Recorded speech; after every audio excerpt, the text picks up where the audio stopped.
हनुमान का जन्म और बचपन। हजारों वर्ष पूर्व सुमेरु पर्वत पर वानर राज केसरी अपनी पत्नी अंजना के साथ रहते थे। उनके पास सभी राजसी सुख सुविधाएं थी, लेकिन उन्हें एक दुख था, उनका कोई संतान नहीं थी।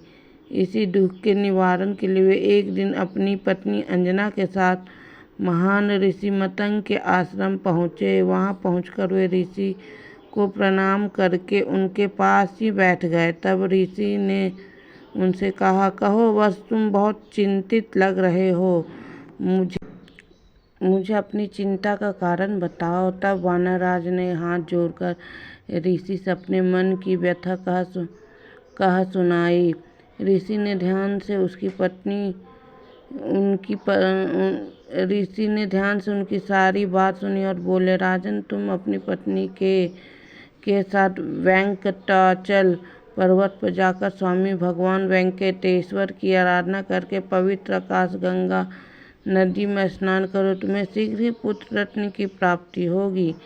ऋषि मतंग की यह बात सुनकर वानर राज केसरी तुरंत अपनी पत्नी अंजना के साथ वेंकटाचल पर्वत की ओर चल दिए। वहां पहुंचकर अंजना भगवान वेंकटेश्वर की उपासना करने लगी। तपस्या से प्रसन्न होकर भगवान वेंकटेश्वर उनके सामने प्रकट हुए और बोले, तुम्हें शीघ्र ही एक अनुपम पुत्र रत्न की प्राप्ति होगी, जो अपनी वीरता और भक्ति भावना के लिए संपूर्ण संसार में जाना जाएगा। इसके कुछ समय बाद ओम नमः शिवाय अंजना गर्भवती हुई। फिर उचित समय आने पर उनके एक तेजस्वी शिशु को जन्म दिया, जिसका नाम उनके माता पिता ने हनुमान रखा। धीरे धीरे हनुमान बड़े होने लगे। माता अंजना और पिता केसरी बालक हनुमान को देखते खेलकर अत्यंत प्रसन्न होते। एक दिन माता अंजना हनुमान को सोते हुए छोड़कर घर से बाहर चली गई। उसी समय हनुमान की नींद खुल गई।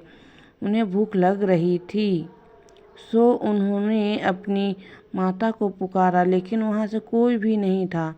तभी उनकी नज़र उगते हुए सूर्य पर पड़ी। बाल सुलभ बुद्धि के कारण सूर्य को कोई फल समझ बैठे और सोचने लगे, मुझे यह सुंदर फल चखना चाहिए, यह निश्चित ही बहुत स्वादिष्ट होगा।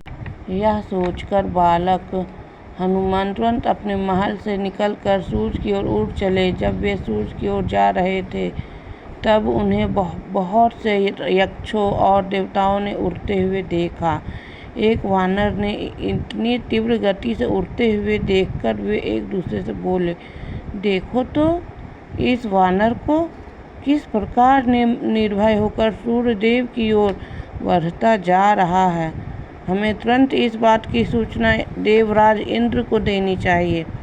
फिर वह सब तुरंत देवराज इंद्र के दरबार में पहुँचे और उनसे बोले, एक बालक अत्यंत तीव्र गति से उड़ता हुआ सूर्य की ओर जा रहा है, वह नीचे से सूर्य देव को हानि पहुंचाना चाहता है। यह सुनकर देवराज इंद्र क्रोधित होते हुए बोले, मैं अभी जाकर उस वानर को उसके इस दुस्साहस का दंड देता हूँ। मैं उसे ऐसा कठोर दंड दूंगा कि वह फिर कभी सूर्य की ओर बढ़ने का साहस नहीं करेगा। उधर जब बाल हनुमान सूर्य के निकट पहुँचे तो उन्होंने सूर्य देव को अपने हाथ से पकड़ने का प्रयास किया। तभी देवराज इंद्र वहां पहुंचकर हनुमान का मार्ग रोकते हुए बोले, अरे वानर, तुम कौन हो? यहाँ तक कैसे आ पहुँचे? हनुमान ने पलटकर जवाब दिया, क्या तुम स्वयं नहीं देख सकते? मैं यहाँ उड़ते हुए आया हूँ। मैं भूखा हूँ, इसलिए मैं यह फल खाऊंगा। तब इंद्र बोले, इनको छोड़ दो बालक, ये कोई खिलौना या फल नहीं, बल्कि सूर्य देव हैं। लेकिन हनुमान ने इंद्र की बातों पर कोई ध्यान न देते हुए कहा, नहीं, मैं यह फल खाऊंगा। तब इंद्र क्रोध से भरकर बोले, सूर्य देव को छोड़ दो, अन्यथा मैं तुम्हें कठोर दंड दूंगा। लेकिन हनुमान ने इंद्र की बात को अनसुना कर सूर्य की ओर लपकते हुए उन्हें पकड़ने का प्रयास किया। तब इंद्र ने क्रोध में तमतमाते हुए ब्रज से हनुमान पर प्रहार किया। ब्रज हनुमान की टोढ़ी से जा टकरा, जिससे हनुमान मूर्छित होकर भूमि पर गिर पड़े। तभी वायुदेव भी वहां पहुंचे। अपने पुत्र की यह दशा देखकर वे इंद्र से बोले, देवराज, यह आपने क्या किया? मैंने क्या किया? मेरे पुत्र पर ब्रज से प्रहार करके उसे घायल कर दिया। इन्होंने कहा, वह बहुत हठी था। मुझे यह भी नहीं पता था कि वह आपका पुत्र है। मैंने उसे समझाने का बहुत प्रयास किया, लेकिन वह नहीं माना। तब मुझे उस पर वज्र का प्रहार करना पड़ा।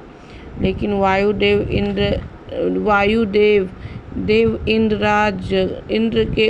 देवराज इंद्र के उत्तर से संतुष्ट नहीं हुए। दुखी होकर उन्होंने स्वयं को एक गुफा में बंद कर लिया, जिससे संपूर्ण विश्व में वायु का प्रभाव रुक गया। सृष्टि का संकट आया देखकर सभी देवता देवराज इंद्र के नेतृत्व में भगवान ब्रह्मा के पास पहुँचे और उन्हें सारी बात कह सुनाई। ब्रह्मा जी ने कहा, हम सब को एक साथ जाकर वायुदेव से प्रार्थना करना चाहिए कि वे संसार को इस संकट से मुक्त कर दे। फिर सभी देवता वायुदेव के पास पहुंचकर बोले, देवराज ने तो कुछ भी किया है वह अनजाने में किया है। यदि उन्हें ज्ञात होता कि वह आपका पुत्र है तो वे किसी भी दशा में उन्हें ब्रज का प्रहार न करते। ब्रह्मा जी ने कहा, देवराज ने सूर्य की रक्षा करने के लिए ही उस बालक पर प्रहार किया था। अतः आपको भी क्रोध त्याग करके पृथ्वी में वायु का प्रवाह पुनः आरंभ करके पृथ्वी वासियों को इस संकट से मुक्त करना चाहिए। वायुदेव ने कहा, देवराज, आपके ब्रज के प्रहार के कारण मेरे पुत्र के जबड़े से खून बह रहा है। इंद्र बोले, मैं आपके पुत्र को वरदान देता हूँ कि भविष्य में ब्रज तो क्या कोई ऐसा शास्त्र आपके पुत्र को छेद नहीं सकेगा। भगवान ब्रह्मा ने भी हनुमान को आशीर्वाद दिया। मैं आपके पुत्र को आशीर्वाद देता हूँ कि अब उन्हें अमोघ समझे जाने वाले ब्रह्मास्त्र से भी किसी प्रकार का भय नहीं रहेगा। तब वायुदेव ने प्रसन्न होकर संसार में वायु का प्रवाह फिर से आरंभ कर दिया, जिससे सभी प्राणियों ने राहत की सांस ली। फिर वायुदेव ने हनुमान को अपनी बाहों में उठाकर उनके माता पिता के पास पहुंचा दिया। समय बीतता रहा, हनुमान धीरे धीरे बड़े होने लगे। बालक हनुमान बहुत ही चंचल थे। उनके महल के निकट ही एक वन था, जिसमें बहुत से साधु आश्रम बनाकर रहते थे। हनुमान चुपचाप उनके आश्रम में घुस जाते। वे कभी कमंडल लेकर भाग जाते तो कभी मृग चर्म लेकर पेड़ों पर चढ़ जाते। बेचारे साधु परेशान होकर अपनी वस्तुएं लेने के लिए उनके पीछे दौड़ते। नटखट स्वभाव वाले हनुमान को साधुओं को हैरान परेशान करने में बहुत आनंद आता था। जब साधु राजमहल पहुंचकर वानर राज केसरी और माता अंजना से हनुमान की शिकायत करते तो वानर राज साधुओं से हनुमान को बालक समझकर उन्हें क्षमा कर देने का अनुग्रह करते। साधुओं को तंग करने के पीछे हनुमान का उद्देश्य उन्हें हानि पहुंचाने का नहीं था। वे बाल सुलभ चंचलता के कारण ही ऐसा करते थे। एक दिन माता अंजना ने हनुमान से कहा, पुत्र, तुम्हें इस प्रकार साधुओं को परेशान नहीं करना चाहिए। वे ऋषि सांसारिक सुख सुविधाओं को त्याग कर वन में शांति पूर्वक ईश्वर की उपासना करते हैं। हैं। उस समय तो हनुमान माता पिता की बात सुनकर सिर हिला देते हैं, लेकिन जल्द ही वह सब कुछ भूल जाते। एक दिन एक साधु अत्यंत क्रोध में राजमहल आकर माता अंजना से बोले, आज तो आपके पुत्र ने चंचलता की हद ही कर दी। उसने वह पेड़ ही उखाड़ लिया जिसके नीचे बैठकर मैं उपासना कर रहा था। मैं बहुत मुश्किल से बच सका। फिर थोड़ा रुककर वे बोले, आपका पुत्र अत्यंत शक्तिशाली है।